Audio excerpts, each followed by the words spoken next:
Hey friends, hello and welcome back to this YouTube channel. In today's another video tutorial, I'm going to share it to you on how we can fix if the DNS server is not responding on your Windows. And this is just a very straightforward tutorial, so without further ado, let's go quick into the process. Go ahead in the Windows search bar and type ncpa.cpl. Click on ncpa.cpl control panel item. Now here you need to locate your connection. It could be Ethernet or Wi-Fi. The process is just the same. Make a right click, select Properties. Now here in the Properties window, you need to locate the Internet Protocol version 4 TCP IPv4. Click on Properties.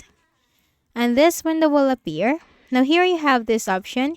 Use the following DNS server addresses. Click on that.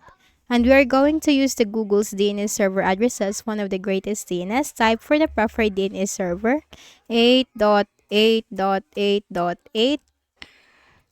And for the alternate DNS server, type in here 8.8.4.4. Click on OK. Click on Close. And then make a right click, select Disable. Wait for some time.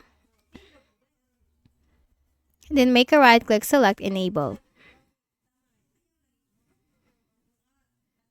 And then close this window, and you will be reconnected again into your connection. Now for the next method is we can run some commands in the command prompt.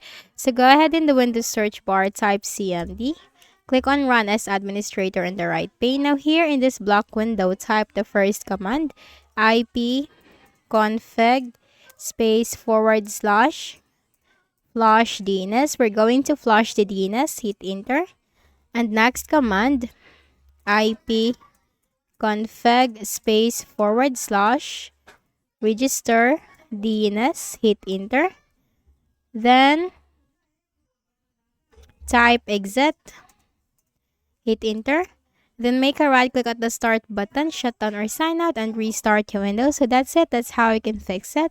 So I hope this video helped you. Kindly please do not forget to hit the like button and subscribe to our channel for more videos and tutorials like this. Thank you for watching.